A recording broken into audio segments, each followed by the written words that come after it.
కూటమి ప్రభుత్వం వస్తే ఉద్యోగస్తులకి కొన్ని మేలు చేస్తామని చెప్పేసి హామీలు ఇవ్వడం జరిగింది. అయితే అప్పుడే ఏంటి 2 నెలలే కదా అయ్యింది అనేటువంటి మాట కూడా అనుకునేటువంటి అవకాశాలు ఉన్నాయి. అయితే ఒక అనుమానాలు కలుగుతూ ఉన్నాయి. ఈ మధ్యన చూస్తూ ఉంటే స్వయాన ముఖ్యమంత్రి గారే మరి ప్రజల దగ్గరికి వెళ్ళి మాట్లాడేటప్పుడు నేను ఇచ్చినటువంటి హామీలు నెరవేర్చగలనా అనేటువంటి అనుమానం వ్యక్తం చేస్తూ ఉంటే ఉద్యోగస్తులకు ఇచ్చినటువంటి ఆ యొక్క హామీలు నెరవేర్చగలుగుతాడా లేదా అనేటువంటి ఒక అనుమానం కలుగుతా ఉంది అని చెప్పేసి కూడా నేను ఈ సందర్భంగా తెలియజేస్తా ఉన్నా. ముఖ్యంగా కూటమి ప్రభుత్వం వాళ్ళ యొక్క మేనిఫెస్టోలో ఉద్యోగస్తులకి అదేవిధంగా పెన్షనర్స్కి కొన్ని విషయాలలో మేము మేలు చేస్తామని చెప్పేసి చెప్పడం జరిగింది. మరి పర్టికులర్గా అందులో ఉద్యోగస్తులకి ఏదైనా ఏంటంటే ఒక పే రివిజన్ కమిషన్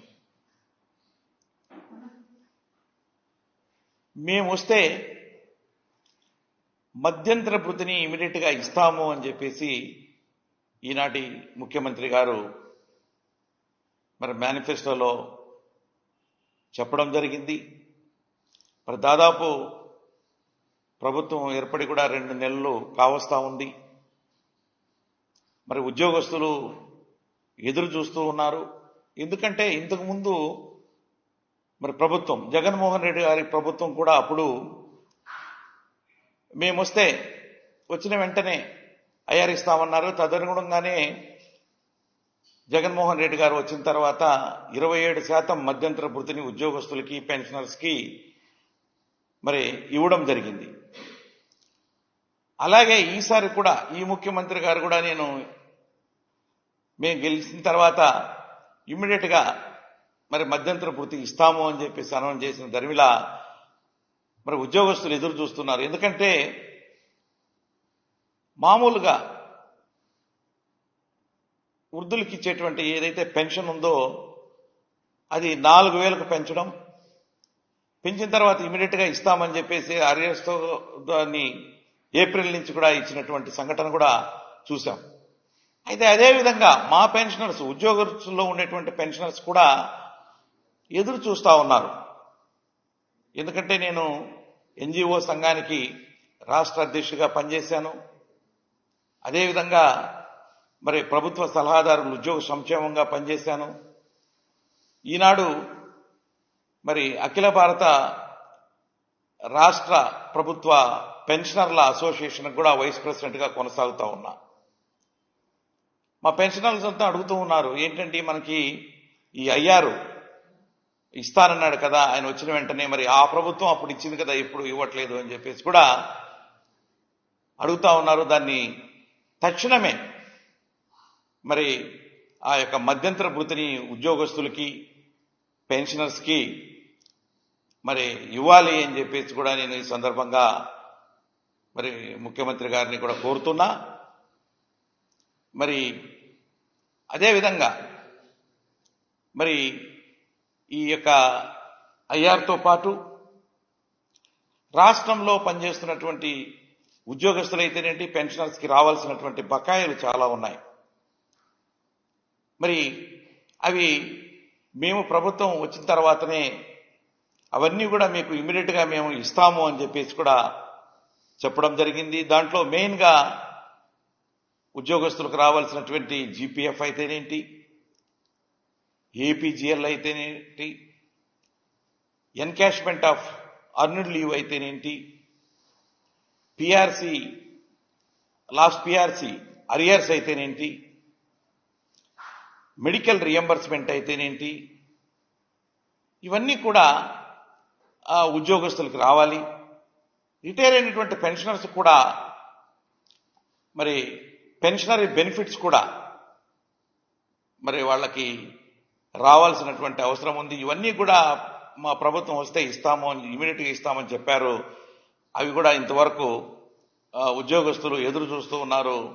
అవి కూడా ఇమ్మీడియట్గా ఇవ్వాలి అని చెప్పేసి కూడా నేను ఈ సందర్భంగా కోరుతూ ఉన్నాను. ఇవన్నీ కూడా మేనిఫెస్టోలో చెప్పారు. మేనిఫెస్టోలో చెప్పారు కాబట్టి ఉద్యోగస్తులైతేనేంటి, పెన్షనర్స్ కూడా ఎదురు చూపులు చూస్తా ఉన్నారు అని చెప్పేసి కూడా నేను ఈ సందర్భంగా తెలియజేస్తా ఉన్నా.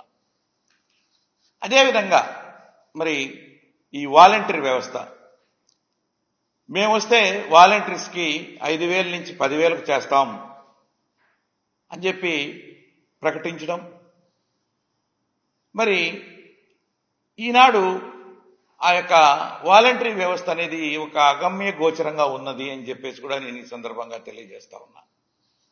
మరి దాదాపుగా వాళ్ళు 2,50,000 మంది దాకా ఉన్నటువంటి వాళ్ళు మరి రోడ్డున పడేటువంటి పరిస్థితి ఏర్పడుతూ ఉంది. వాళ్ళకు జీతాలు పెంచకపోగా ఉన్నటువంటి 5,000 కూడా ఇంతవరకు ఈ జూలై మాసం కానీ, అంటే జూన్ మాసానికి ఇచ్చేటువంటి ఆ శాలరీ ఏదైతే ఉందో జూలై 1వ తారీఖున కానీ ఆగస్టు 1వ తారీఖున కానీ 2 నెలలు కూడా వాళ్ళకి పే చేయలేదు. అంటే ఆ వ్యవస్థ ఉన్నదా లేదా అనేది కూడా ఒక అపనమ్మకంగా ఉంది, అసలు కన్ఫ్యూజన్గా ఉంది. కొంతమంది ఏమో కొనసాగుతుందని చెప్తారు, కొంతమంది ఏమో లేదని చెప్తారు. ఎక్స్టెన్షన్ కూడా వాళ్ళకి 1 year ఎక్స్టెన్షన్ ఇస్తారు జనరలీ. ఆ ఎక్స్టెన్షన్ కూడా జూలై మాసాంతానికి అయిపోయింది. అంటే జూలై 1వ తారీఖు, ఆగస్టు 1వ తారీఖు నుంచి దాన్ని రెన్యువల్ చేయాల్సినటువంటి అవసరం కూడా మరి ఆ ప్రభుత్వం మీద ఉన్నది అని చెప్పేసి కూడా నేను ఈ సందర్భంగా తెలియజేస్తా ఉన్నాను. అదేవిధంగా మరి ఈ మేనిఫెస్టోలో చెప్పినటువంటి విధంగా దాదాపు రాష్ట్రంలో ఉన్నటువంటి 3,80,000 మంది పెన్షనర్స్ ఉన్నారు. వాళ్ళందరికీ ఒక పెన్షనర్స్ కోసం ఒక కార్పొరేషన్ను మేము వచ్చిన తర్వాత ఏర్పాటు చేస్తామని చెప్పేసి మేనిఫెస్టోలో చెప్పారు. మరి దానికి కూడా మరి శ్రీకారం చుట్టి రిటైర్ అయినటువంటి ఉద్యోగస్తులకి వాళ్ళకు ఉన్నటువంటి ఇబ్బందులు ఏవైనా కూడా త్వరితగతిన సాల్వ్ చేసుకునేదానికి అవసరం ఉండేటువంటి ఆ యొక్క కార్పొరేషన్ కూడా మీరు చెప్పినటువంటి విధంగా దాన్ని మరి నెలకొల్పాలి అని చెప్పేసి కూడా నేను ఈ సందర్భంగా కోరుకుంటూ ఉన్నాను.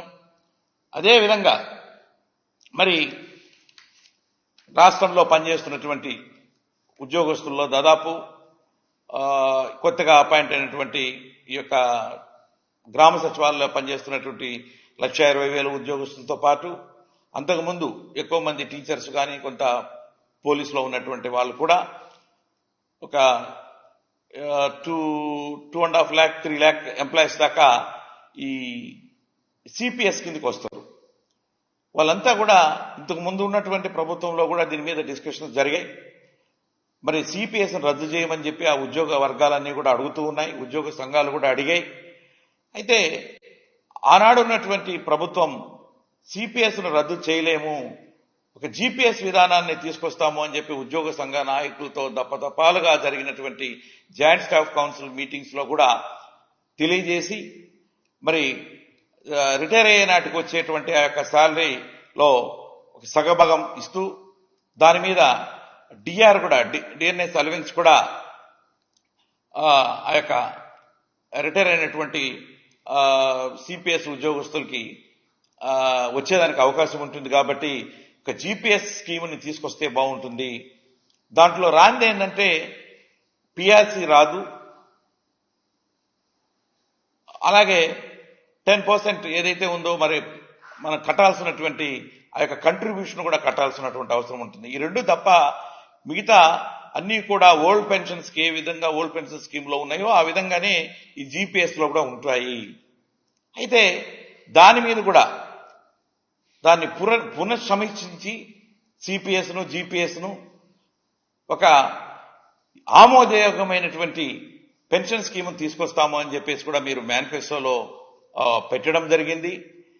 మరి అది ఏమో కానీ మరి ఇంతకుముందు ఉన్నటువంటి ప్రభుత్వం తీసుకొచ్చినటువంటి జీపీఎస్ స్కీమ్ని దాని మీద గెజిట్ నోటిఫికేషన్ ఇస్తూ జీవో వస్తే దాని మీద కొన్ని ఉద్యోగస్తులకు ఉద్యోగ సంఘాలు ఆందోళన చేస్తే ఇమీడియట్ గా అది మాకు తెలియదు, అది కూడా ఈ ప్రభుత్వం ఏర్పడిన తర్వాతనే ఆ జీవో రావడం జరిగింది, వచ్చినప్పటికీ కూడా తెలియనట్టు అది మాకు తెలియదు, దాన్ని రద్దుపరుస్తాము, దానికి కారకులైనటువంటి వాళ్ళ మీద కూడా మేము యాక్షన్ తీసుకుంటాము అనేటువంటి విషయాన్ని కూడా మరి ప్రభుత్వం చెప్పింది. అంటే మరి ఉద్యోగస్తులు కొంత కన్ఫ్యూజన్లో ఉన్నారు.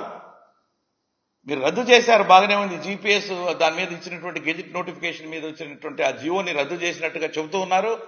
మరి మమ్మల్ని మాకందరికి కూడా ఓపీఎస్లోకి తీసుకెళ్తారా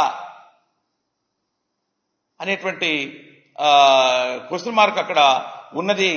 మరి దాన్ని మీరు ఇమ్మీడియట్ గా దాని మీద కూడా ఒక డెసిషన్ తీసుకుని ఆ యొక్క ఉద్యోగస్తులు ఏదైతే కోరుకుంటున్నారో, ఏదైతే మీరు ఉన్నటువంటి లాస్ట్ ప్రభుత్వం ఇచ్చినటువంటి ఆ జీవోను కూడా రద్దుపరిచాము అని చెబుతున్నారో, కాబట్టి ఉద్యోగుల యొక్క మేలును దృష్టిలో పెట్టుకుని మీరు ఓల్డ్ పెన్షన్ స్కీమ్లోకి ఆ ఉద్యోగస్తులందరినీ కూడా తీసుకెళ్తే బాగుంటుంది అని చెప్పేసి కూడా నేను ఈ సందర్భంగా తెలియజేస్తా ఉన్నాను. మరి దాంతోపాటు నిరుద్యోగులు చాలా మంది ఉన్నారు రాష్ట్రంలో. వాళ్ళందరికీ కూడా నిరుద్యోగ భృతి మేము రాగానే వాళ్ళందరికీ 3,000 చొప్పున నిరుద్యోగ భృతి కూడా ప్రకటిస్తాము అని చెప్పేసి అన్నారు. దాని మీద కూడా మీరు మరి తక్షణమే చర్యలు తీసుకోవాలి అని చెప్పేసి కూడా నేను ఈ సందర్భంగా ప్రభుత్వాన్ని కోరుతున్నాను అని చెప్పేసి కూడా నేను ఈ సందర్భంగా తెలియజేస్తా ఉన్నా. అదేవిధంగా మరి ప్రతి సంవత్సరానికి ఒక 4 లక్షల ఉద్యోగాలు మేము క్రియేట్ చేసి ఇస్తాము. అంటే 5 ఏళ్లలో 5 4 20 అంటే 2 లక్షల దాదాపు 20 లక్షల ఉద్యోగులు, 5 సంవత్సరాలకి 20 లక్షల ఉద్యోగాలు క్రియేట్ చేస్తామన్నారు. ప్రతి సంవత్సరానికి 4 లక్షల చొప్పున దానికి ఒక జాబ్ క్యాలెండర్ను కూడా తయారు చేస్తామన్నారు. దయచేసి మరి ఇప్పుడు ఆగస్టు మాసం వచ్చింది, ఈ సంవత్సరంలో సగం ఈ సంవత్సరంలో సగభాగం జరిగిపోయింది. కాబట్టి ఇమ్మీడియట్ గా ఆ జాబ్ క్యాలెండర్ కూడా మీరు విడుదల చేయాలి అని చెప్పేసి కూడా నేను ఈ సందర్భంగా ప్రభుత్వాన్ని మరి ఏదైతే ఇవన్నీ మీరు చెప్పి ఉన్నారు మీరు అవన్నీ కూడా ఇవ్వాలి అని చెప్పేసి కూడా నేను ఈ సందర్భంగా తెలియజేస్తా ఉన్నాను. అదేవిధంగా అవుట్ సోర్సింగ్ అంగన్వాడీ ఉద్యోగుల యొక్క వాళ్ళకు న్యాయం చేస్తామని చెప్పేసి విషయాన్ని కూడా మీరు మేనిఫెస్టోలో పెట్టి ఉన్నారు.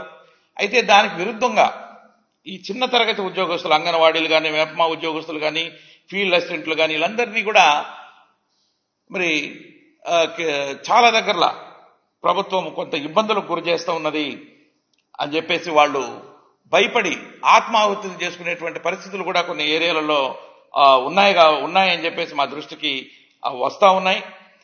వాటిని ఇమ్మీడియట్ గా ఆపి వాళ్ళందరికీ మేలు చేసే విధంగా మీరు మేలు చేస్తామన్నారు. వాళ్ళకి out sourcing and anganwadi workers కి వీళ్ళందరికీ కూడా అవి మరి వాళ్ళకి ఉద్యోగ భద్రత కల్పిస్తూ మరి వాళ్ళ యొక్క శాలరీస్ కూడా ఏదైనా ఎన్హాన్స్ చేస్తారా? ఇవన్నీ కూడా చేస్తే బాగుంటుంది అని చెప్పేసి కూడా నేను ఈ సందర్భంగా మరి ప్రభుత్వాన్ని కోరుకుంటున్నా.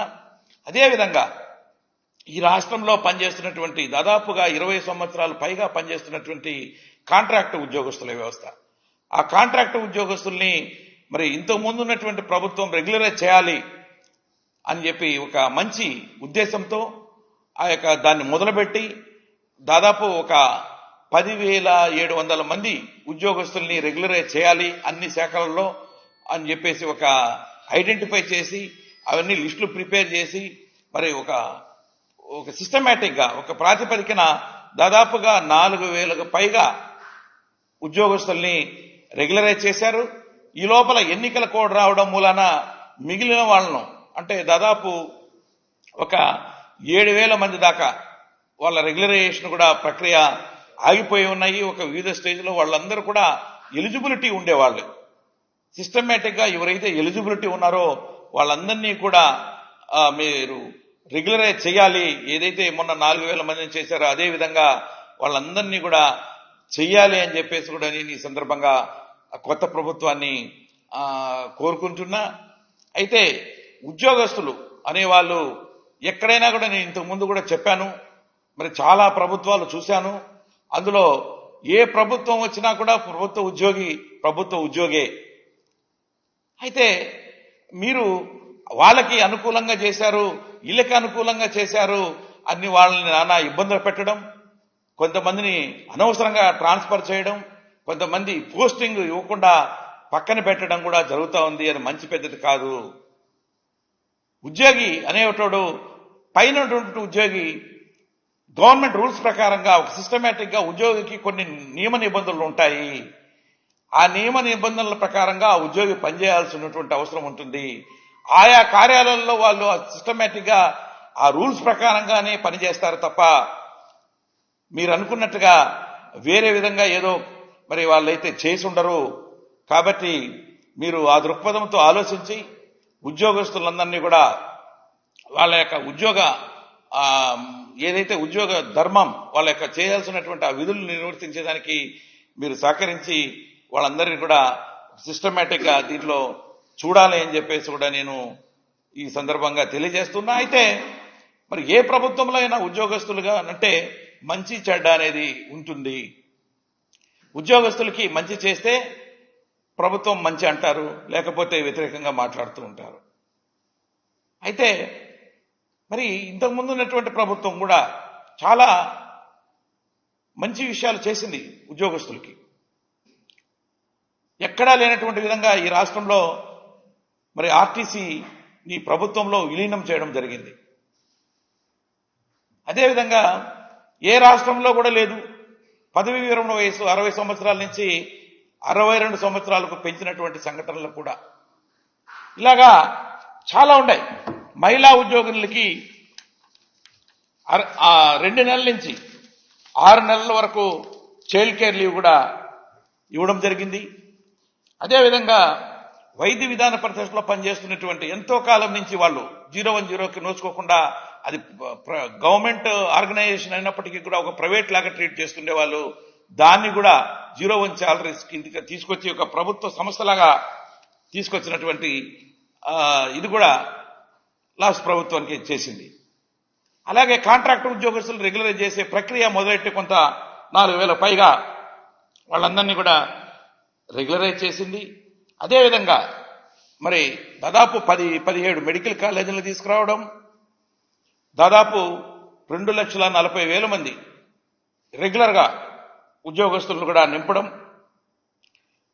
చాలా కొత్తగా ఏర్పడినటువంటి అన్ని జిల్లాలలో కూడా పాత జిల్లాలతో పాటు హెచ్ఆర్ఏ ఇవ్వడము, ఇలాంటి అన్నీ కూడా రెగ్యులర్గా జాయింట్ స్టాఫ్ కౌన్సిల్ మీటింగ్ పెట్టడము చేయడము ఇవన్నీ కూడా జరిపారు. ఏదేమైనప్పటికీ కూడా మరి ఇవన్నీ కూడా మీరు మేనిఫెస్టోలో పెట్టినవి. మరి మీరు అక్కడక్కడ మీటింగులలో కూడా హామీలలో ఇచ్చిన విధంగా మరి ఉద్యోగస్తులకి రావాల్సినటువంటి కూడా మీరు మరి త్వరగా ఎప్పుడు ఏదైనా కొత్త ప్రభుత్వం వస్తే మాకు కూడా ఉద్యోగస్తులకు కూడా ఏదన్నా చేస్తుంది అనేటువంటి ఆశతో ఉద్యోగస్తులు ఎదురు చూస్తున్నారు. మరి ఏదైతే ఇంతకుముందు లాస్ట్ ఉన్నటువంటి గవర్నమెంట్ 27% మధ్యంతర భృతిని ప్రకటించారో ఉద్యోగస్తులకి పెండింగ్ పిఆర్సీ, అదేవిధంగా దానికి తగ్గకుండా 27%కి తగ్గకుండా మరి మధ్యంతర భృతిని కూడా ఈ రోజున ఉద్యోగస్తులకి మీరు ప్రకటిస్తారని చెప్పేసి ఆశిస్తూ మరి ఇవన్నీ కూడా న్యాయంగా రావాల్సినటువంటి కోరికలు ఏవైతే ఉన్నాయో ఉద్యోగస్తులకి పెన్షనర్స్కి ఇవన్నీ కూడా మరి త్వరగా మరి సాల్వ్ చేయాలని చెప్పేసి కూడా నేను ఈ ప్రభుత్వానికి తెలియజేస్తా ఉన్నాను.